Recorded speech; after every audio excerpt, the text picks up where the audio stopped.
c'est dans la zone montagne que les effets du changement climatique se font le plus ressentir. À la Maison de la Météo des Alpes du Sud, on observe, on mesure, on explique les effets sur la vie des hommes et son environnement. Et ça, c'est très prioritaire.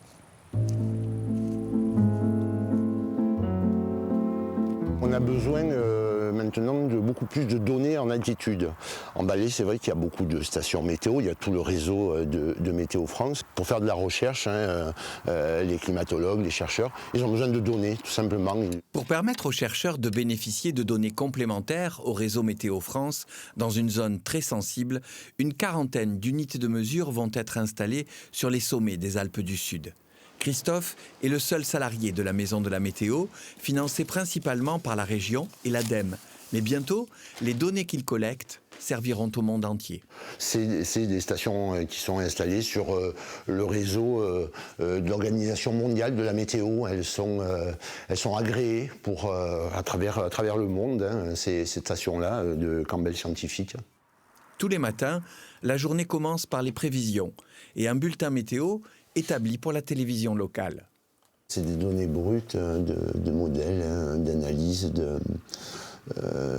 à différentes couches de l'atmosphère. Dans la journée, on va voir les températures qui remontent jusque dans les vallées alpines, jusque dans le Briançonnais, qui remontent là pour les prochains jours au-delà de 25, 28 degrés. On voit que ça se réchauffe bien dans les vallées.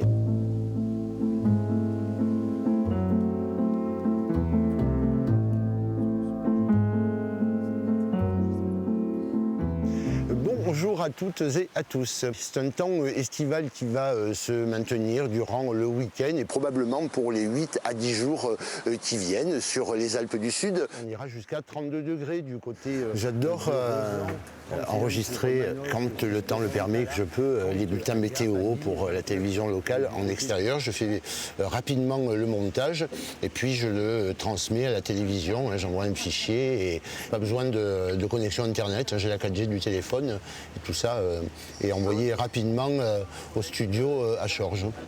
À côté de ce travail très solitaire, toute l'année, Christophe organise des animations scolaires et des conférences pour sensibiliser le public au changement climatique et au comportement éco-responsable, notamment avec le Parc national des Écrins. D'avoir cette perception avec ces mesures locales, pour nous, ça nous conforte et ça nous complète nos données. Il faut savoir aussi que le Parc des Écrins, on pense toujours à la protection de la faune, des patrimoines, de la flore. Mais depuis la création du parc, on suit aussi l'évolution du climat, les changements climatiques avec ce recul des glaciers. On comprend que l'activité humaine fait partie des écosystèmes et des patrimoines.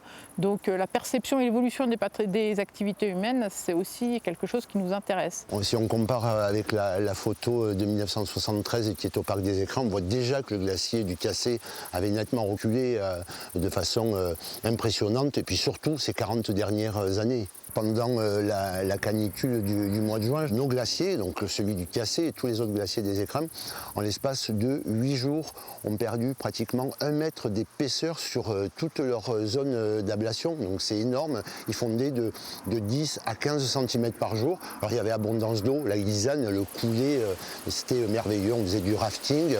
Et le jour où ces glaciers ne seront plus là, eh bien, le robinet va se couper et puis il n'y aura plus rien qui arrivera derrière. Ça va stopper net certains torrents. Les experts du climat ont prévenu, nous vivons sur nos réserves.